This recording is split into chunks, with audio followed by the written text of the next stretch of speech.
আপনাদের জানিয়ে রাখি, গতকাল রাত্রি প্রায় 11:55 নাগাদ পশ্চিমবঙ্গের ফার্স্ট সাপ্লিমেন্টারি ভোটার লিস্ট সেটি কিন্তু জাতীয় নির্বাচন কমিশনের ওয়েবসাইটে প্রকাশ করা হয়েছে এবং তার কিছুক্ষণ পরে পশ্চিমবঙ্গের যে নির্বাচন কমিশন তাদের ওয়েবসাইটে first supplementary voter list upload করা হয়েছে।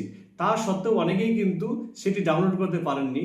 তার কারণটাই হলো যে তাদের ওয়েবসাইটে কতকগুলো ত্রুটি আছে এবং যান্ত্রিক গোলযোগ আছে, সেই কারণে সেটা কিন্তু সম্ভব হয়নি।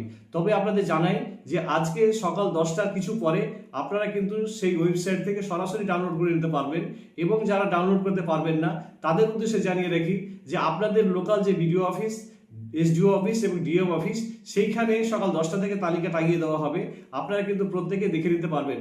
আর পাশাপাশি আপনাদের জানিয়ে রাখি যারা বাদ পড়ে গেছেন তারা কিন্তু কোনো দাঙ্গা হাঙ্গামায় বা কোনো প্ররোচনায় পা দেবেন না। কারণটা হলো আইনের সমস্যা, আইনের পথেই মেটাতে হবে এবং রিসেন্টলি কিন্তু অ্যাপিলেট ট্রাইব্যুনালের কাজ শুরু হয়ে যাবে।